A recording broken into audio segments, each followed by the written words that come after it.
रास्ता नहीं यही छोड़ेंगे। सवाल मैंने पूछा कि आप भारत न्याय यात्रा से उम्मीद कर रहे हैं, लेकिन न्याय देने की कोशिश तो आपने 72,000 रुपए साल की 2019 में भी की थी, तो 2019 और 24 में क्या अलग है? लेकिन अनुराग भदौरिया, उत्तर प्रदेश बड़ी चुनौती ओवरऑल इंडिया अलायंस के लिए, उधर मिशन 80 का टारगेट है, इधर आप बीएसपी से गठबंधन नहीं चाहते कि बीएसपी शामिल हो। देखिए, आपने कहा तो मैं भी कह रहा थी कि नया साल है तो 4 लाइन मैं भी आपको दर्शकों को बोलना चाहता हूँ। इरशाद, झूठ जुल्म की रात बहुत जल्दी ढलने वाली है। झूठ जुल्म की रात बहुत जल्दी ढल जाएगी। अब तो आगे चूल्हों में हर एक रोज जलेगी आग। अब तो भूख के मारे कोई बच्चा नहीं रोएगा, चैन की नींद हर व्यक्ति सोएगा। आंधी नफरत की नहीं चलेगी अब की बरस, उन्नति प्यार की फसल जमीन उगाएगी अब की बरस।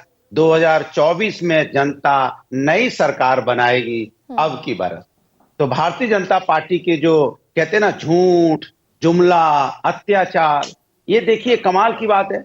बात करेंगे इनसे अगर पूछ लिया जाए तो बताइए कि बनारस के आईआईटी बीएचयू की जो घटना है ये कितनी शर्मसार करने वाली है। क्या बेटी प्रभुराम की नहीं थी वो? क्या हिंदुस्तान की बेटी नहीं थी? क्या भारतीय जनता पार्टी का कहा जाता है आईआईटी सेल या आईटी सेल के लोग क्या अब ये महिलाओं के साथ अन्याय करते हैं और 60 दिन तक घूमते रहे, प्रचार भी मध्य प्रदेश में करते रहे और बुलडोजर भी नहीं पहुंचा? बुलडोजर अभी तक कहां चला गया बुलडोजर? अगर यही 3 जो इनके कुणाल पांडे, सक्षम पटेल, अभिषेक चौहान, जो 3 दरिंदे अगर ये किसी विपक्ष के नेता के होते तो अब तक क्या कपड़े फाड़ के भारतीय जनता पार्टी। अनुराग भदौरिया, सवाल जायज है आपका, लेकिन मैं आपको इसलिए रोक रही हूँ। सवाल जायज है आपका, लेकिन मैं आपको इसलिए रोक रही हूँ कि मात्र बीजेपी विरोध से बात नहीं बनेगी। बीजेपी विरोध तो आप मध्य प्रदेश, राजस्थान और छत्तीसगढ़ में भी कर रहे थे। बीजेपी का विरोध आपने 2022 में उत्तर प्रदेश में भी किया। इसीलिए स्ट्रैटेजी पर सवाल पूछ रही हूँ, सीधा प्रिसाइज स्ट्रैटेजी। उधर मिशन 80 है, लेकिन आप जो गठबंधन में अभी 3 मतलब सवाल सुनिए अनुराग भदौरिया, एक सेकंड सवाल सुनिए। आरएलडी, कांग्रेस और आप समाजवादी पार्टी अभी गठबंधन का हिस्सा है।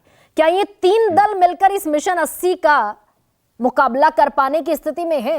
लफाजी से थोड़ा सा आगे, प्रैक्टिकल ग्राउंड पर पूछ रही हूं। नहीं, प्रैक्टिकल बता रहा हूं। इसीलिए मैंने कहा ना कि जनता निजात क्यों चाहती है, क्योंकि भारतीय जनता पार्टी एक तरफ बात करती है कि हमारे प्रभुराम की बात करती है, प्रभुराम का के लिए कहते हैं कि भाई हम निमंत्रण आप कौन होते हैं, लेकिन प्रभुराम की बेटी परेशान है, प्रभुराम के बेटों के साथ अन्याय, बच्चों के साथ अन्याय हो रहा है, उस पर चुप मार जाती है। तो मेरा सवाल उठता है सीधा सा कि क्या ये जो घटनाएं इस तरह की घट रही हैं, क्या चुनाव जीतने से आपको ये अधिकार मिल जाता है कि आप इन सब मुद्दों पे बात नहीं करेंगे? बेटियों पर अन्याय होता रहेगा तो होता रहेगा, चाहे इनका विधायक रेप कांड में जेल चला जाए, क्या वो उस पर आवाज ना उठाई जाए? चाहे मणिपुर की घटना उस पर आवाज ना उठाई जाए, चाहे उन्नाव की घटना हो आवाज ना उठाई जाए, अंकित हत्याकांड उस पर आवाज ना उठाई जाए। अनुराग भदौरिया फिर से पूछ रही हूं दोबारा, आवाज नहीं उठेगी। चुनाव जीतने उन्नाव की घटना पर एक सेकंड अनुराग भदौरिया, थोड़ा सा आ जाइए। का समाधान हो गया, एकदम ठीक है, विपक्ष है, आवाज उठाइए।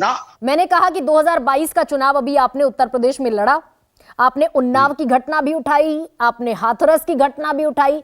मैं सीधे उस प्रिसाइज स्ट्रैटेजी का जिक्र कर रही हूं जो रणनीति आप अपना कर रोक सकते हैं 2024 में बीजेपी को।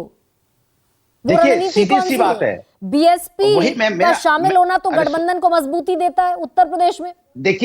देखिए हम जनता के साथ हैं, ये गठबंधन जनता का है। जनता अपने न्याय के लिए लड़ रही है, जनता अन्याय के खिलाफ है।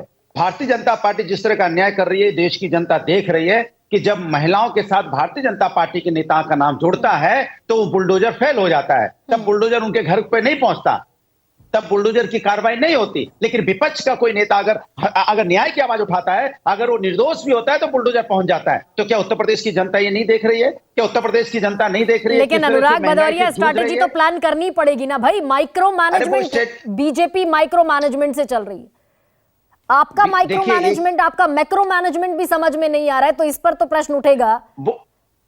एक सेकंड, अभिषेक झा, अभिषेक